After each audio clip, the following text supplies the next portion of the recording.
So good morning class. कल मैं आपको बता रही थी रेस्पिरेशन। तो क्या बताया था, रेस्पिरेशन की जो सेल है वो फूड को यूटिलाइज करती है to release the energy.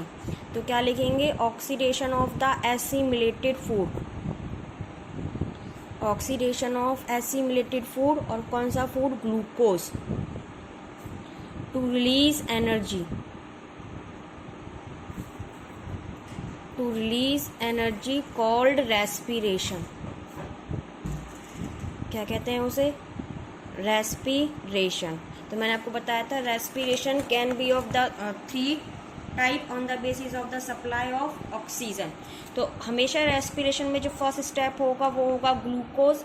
It will get broken down into the pyruvic acid, और breakdown of glucose it is known as the glycolysis and the glycolysis take place in the cytoplasm। तो जो glycolysis होती है या glucose का जो pyruvic acid में conversion होता है वो ऐसा एक सिंपल स्टेप रिएक्शन नहीं होती, वो 10 स्टेप रिएक्शन होती है। वो अगर आप मेडिकल लोगे तो 11th में पढ़ोगे, ठीक है। तो ग्लूकोज कितने कार्बन कंपाउंड होता है, 6 कार्बन कंपाउंड होता है। और पायरिक एसिड जो कंपाउंड होता है 3 कार्बन कंपाउंड होता है। इसका मतलब ये है कि 1 molecule of the glucose give the 2 molecule of the pyruvic acid.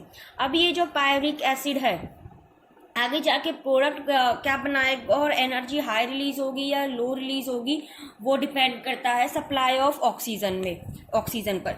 कि जो पायरिक एसिड है अगर उसको ऑक्सीजन मिल रही है in the presence of oxygen तो क्या प्रोडक्ट मिलेंगे, CO2 रिलीज होगी, H2O रिलीज होगा और क्या रिलीज होगी, एनर्जी। एनर्जी के कितने मॉलिक्यूल रिलीज होंगे, 38 मॉलिक्यूल ऑफ द ATP। और ATP की फुल फॉर्म होती है एडिनोसिन ट्राइफॉस्फेट। तो जब प्रेजेंस में हो रही है तो कहाँ पे होगी वो, माइटोकॉन्ड्रिया में। एब्सेंस में क्या बनेगा, इथेनॉल बनेगा, CO2 निकलेगी और 2 मॉलिक्यूल ऑफ द ATP निकलेंगे। मसल्स में क्या हो जाएगी, डिफिशियंसी कब होगी, when the animals or human beings do the heavy physical exercise, so there is the deficiency of oxygen in the muscle because the blood supply the oxygen deficient, ठीक है। तो ब्लड तो जो ग्लूकोज है या pyruvic acid है वो किसमें ऑक्सीडाइज होगा, लैक्टिक एसिड में। तो इसकी वजह से जब लैक्टिक एसिड ऑक्सीडाइज होगा तो लैक्टिक एसिड क्या हो जाएंगे, मसल्स में accumulate. Lactic acid accumulate in the muscles, accumulate in muscles। और क्या कॉज कर देगा वो, मसल क्रैम्प। क्या कॉज कर देगा, muscle cramp. And these muscles cramp can be release by taking hot water bath, ठीक है। उससे क्या होता है कि जो ब्लड का सर्कुलेशन है वो क्या हो जाता है, improve. The blood circulation is improve। Circulation क्या हो जाता है, इम्प्रूव, जिससे कि ऑक्सीजन की जो सप्लाई है वो अच्छी हो जाती है, ठीक है। तो जब रेस्पिरेशन हो in the presence of oxygen, in presence of oxygen, उस रेस्पिरेशन को कहोगे आप एरोबिक रेस्पिरेशन। क्या कहेंगे, एरोबिक रेस्पिरेशन। तो जो रिएक्शंस लिखोगे वो क्या लिखोगे, glucose will get converted into the pyruvic acid, the process is glycolysis and it take place in the cytoplasm. Now the pyruvic acid will get converted into the CO2, H2O and it release the 38 molecule of the ATP, ठीक है। If the respiration take place in absence of oxygen, in absence of oxygen, तो उसके लिए क्या word use करते हैं, anaerobic respiration. क्या word use करते हैं, एन एरोबिक रेस्पिरेशन। तो फर्स्ट स्टेप सेम रहेगा, that is the glucose, it will get broken down into the pyruvic acid,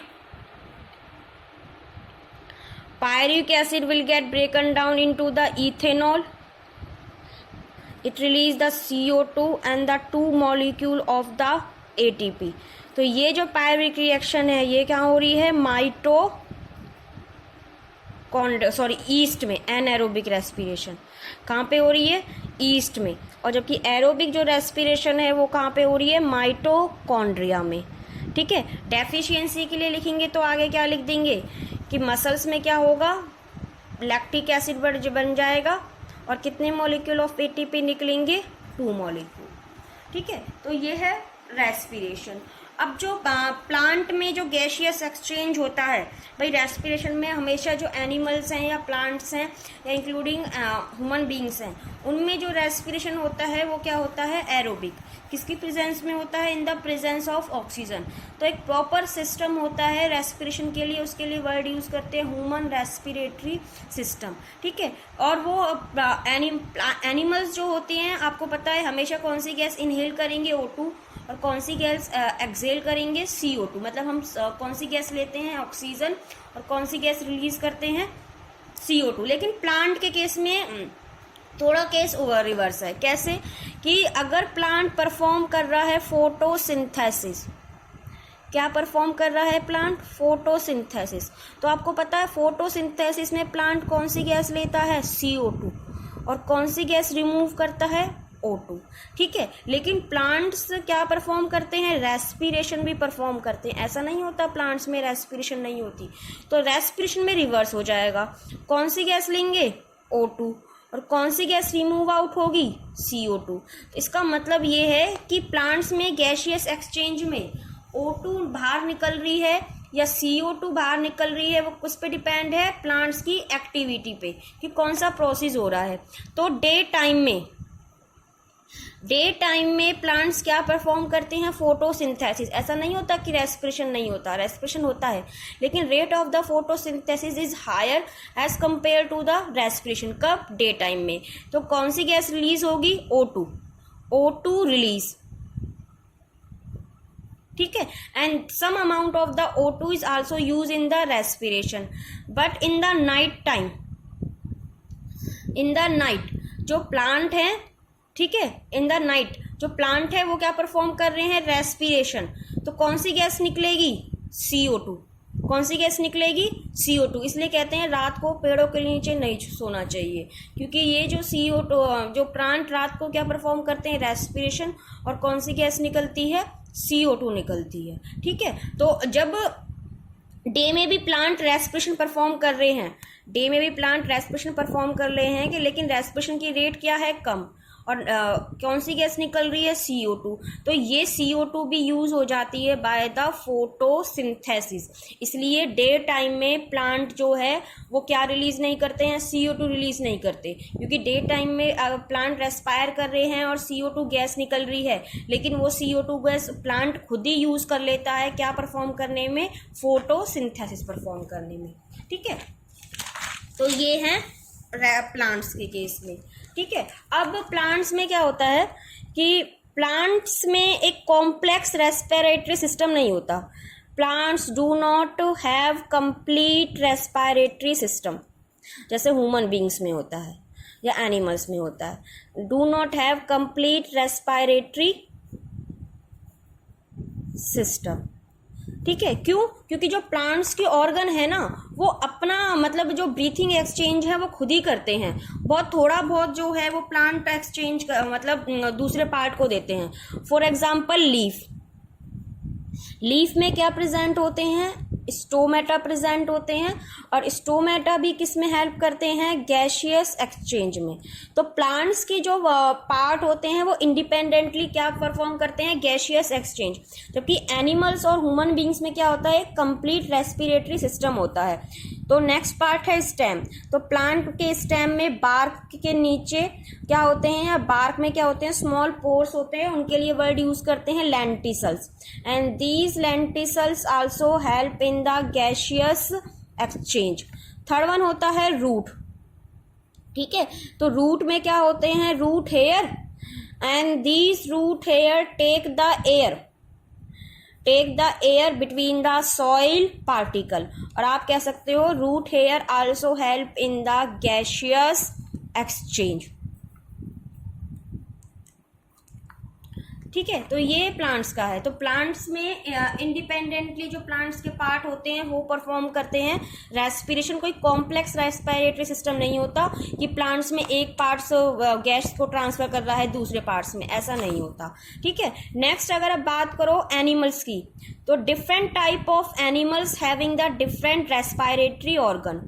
for example जो अमीबा होता है, अमीबा कैसा ऑर्गेनिज्म है, यूनिसेलुलर, तो उसमें जो रेस्पिरेशन होता है वो होता है इसकी सरफेस से, या आप कह सकते हो प्लाज्मा मेम्ब्रेन से। ठीक है, अगर आप बात करोगे कॉकरोच की और इंसेक्ट की, तो कॉकरोच में और इंसेक्ट में क्या होता है, ट्रैकिया सिस्टम। ठीक है, और उन ट्रैकिया सिस्टम के ऊपर स्मॉल स्मॉल ओपनिंग होती है, उसके लिए वर्ड यूज करते हैं स्प्रिकल्स, जिसकी हेल्प से वो क्या करते हैं, गैसियस एक्सचेंज। ऐसे ही आप अगर अर्थवॉर्म की बात करो, ठीक है, तो अर्थवॉर्म में भी क्या होता है, गैसियस एक्सचेंज कहाँ से होता है, उनकी स्किन से होता है। फिशेस की बात करो, मोस्टली एक्वेटिक एनिमल्स की बात करो, तो उनमें जो रेस्पिरेशन का ऑर्गन होता है वो क्या होता है, गिल्स। इसका मतलब है different organ having the different respiratory organ through which the gaseous exchange is take place. लेकिन जो ये डिफरेंट रेस्पिरेटरी ऑर्गन है, they having the some common features. तो respiratory organ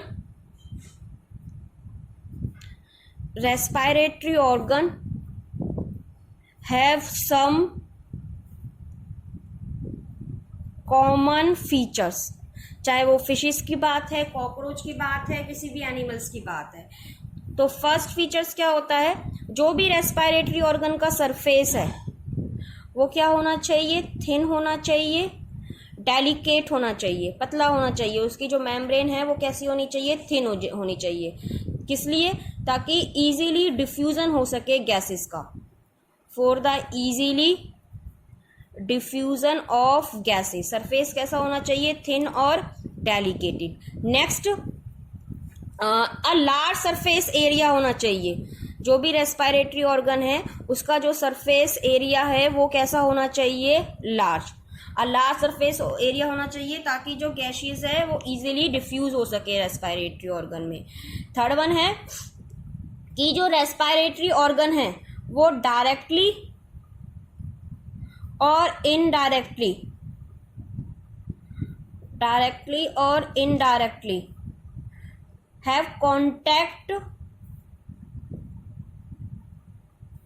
have contact with atmosphere। ठीक है, या तो डायरेक्टली या इनडायरेक्टली जितने भी रेस्पिरेटरी ऑर्गन हैं उनका एटमॉस्फेयर से कांटेक्ट होना चाहिए। Fourth one, they having the network of blood capillaries to supply oxygen in body. मतलब रेस्पिरेटरी ऑर्गन के पास ब्लड कैपिलरीज या ऐसा नेटवर्क होना चाहिए जो बहुत जल्दी ऑक्सीजन की सप्लाई कर they all over the body. तो ये सम कॉमन फीचर्स हैं जो ऑल रेस्पिरेटरी ऑर्गन्स में होने चाहिए। ठीक है, तो अब हम बात करेंगे ह्यूमन रेस्पिरेटरी सिस्टम की। किसकी बात करेंगे, ह्यूमन रेस्पिरेटरी सिस्टम। ठीक है, तो जैसे human digestive system is made up of the digestive organ, ऐसे ही human respiratory organ system is made up of the respiratory organ. तो first one is the nose. ठीक है, तो air enter into your nose through the nostrils. तो जो knows की opening है उसके लिए वर्ड यूज करते हैं नोस्ट्रिल्स। ठीक है, nostrils they carry the air into the nasal passage और you can say the nasal cavity. ठीक है, these nasal passage and nasal cavity having the fine hair and the mucus. और ये किस में हेल्प करता है, which help in the filtration of air, which help इन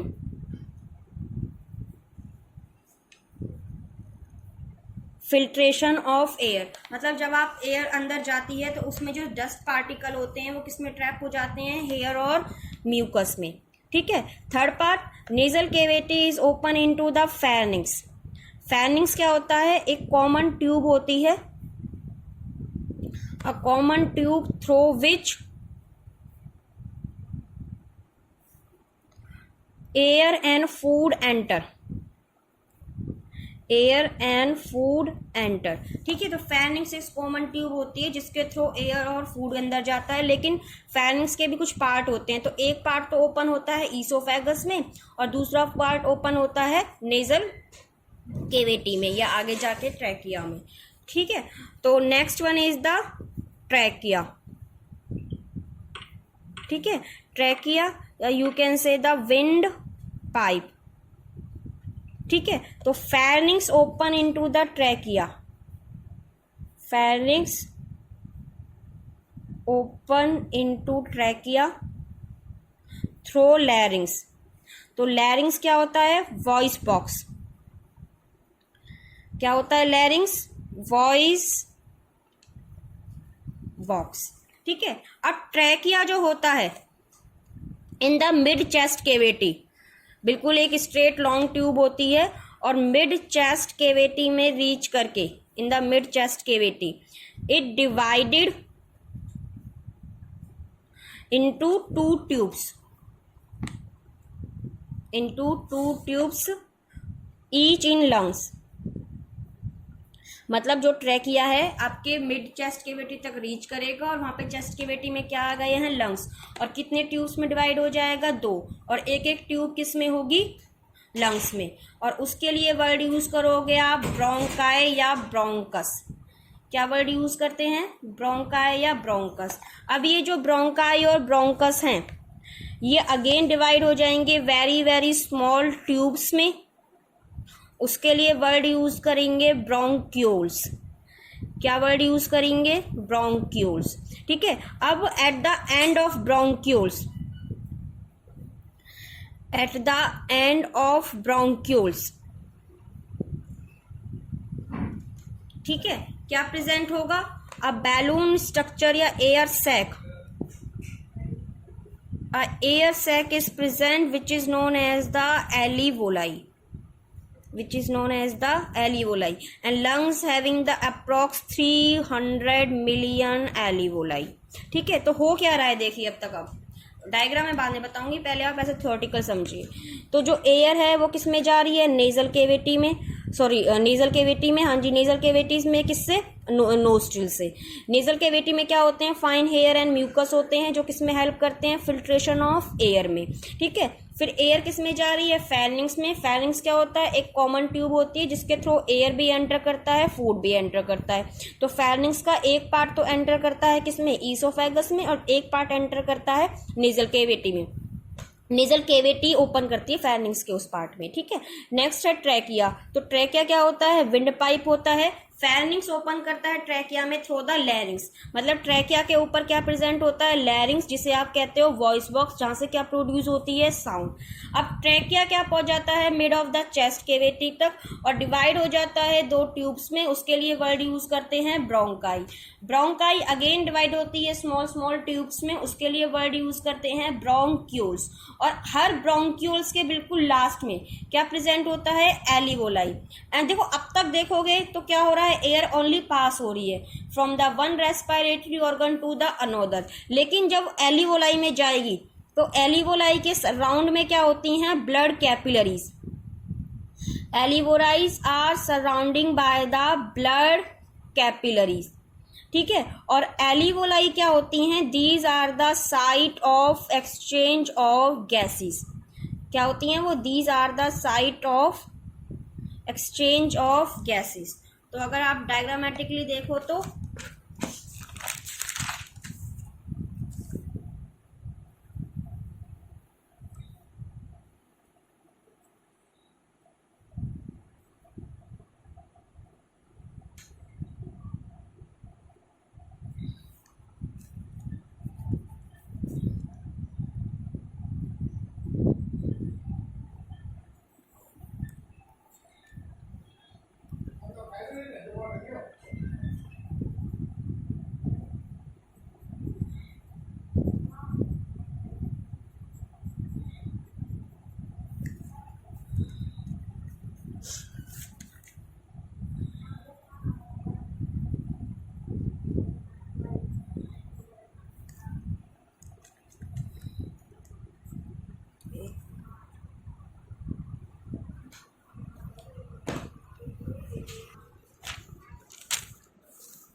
तो देखिए ये हो गई नेजल केविटी, ये हो गया फेरिंग्स, ठीक है, सॉरी ये हो गया फेरिंग्स और ये हो गई नेजल केविटी, ठीक है। फेरिंग्स ओपन किस में करेगा, लैरिंग्स में, लैरिंग्स हो गया आपका वॉइस बॉक्स। लैरिंग्स ओपन करेगा किस में, ट्रैकिया में, which is the straight tube और विंड पाइप, और ये डिवाइड होगी किस में, 2 स्मॉल ट्यूब्स में। उसके लिए वर्ड यूज़ करोगे आप ब्रोंकस, ठीक है। और ये हो गया पेयर ऑफ लंग्स, तो ये हो गया right lungs and this one is the left lungs, ठीक है। और ब्रोंक्यूल्स हर मैंने एक में बनाए हैं, और जो ब्रोंकस होगा वो दोनों लंग्स में डिवाइड करेंगी वेरी वेरी स्मॉल ट्यूब्स में। उसके लिए वर्ड यूज करोगे आप ब्रोंक्यूल्स, और इन ब्रोंक्यूल्स के लास्ट में क्या प्रेजेंट होंगे, एलिवोलाई। क्या प्रेजेंट होगा, एलिवोलाई। और लंग्स किसके ऊपर प्रेजेंट होंगे, एक मस्कुलर पार्टीशन के ऊपर, उसे कहते हैं diaphragm. So diaphragm it is the muscular partition which separate the lower cavity up to the thoracic cavity from the abdomen cavity, ठीक है। तो ये है मैंने आपको बताया अभी ब्रीफली रेस्पिरेटरी सिस्टम, तो जो मैकेनिज्म है वो हम कल पढ़ेंगे, ओके।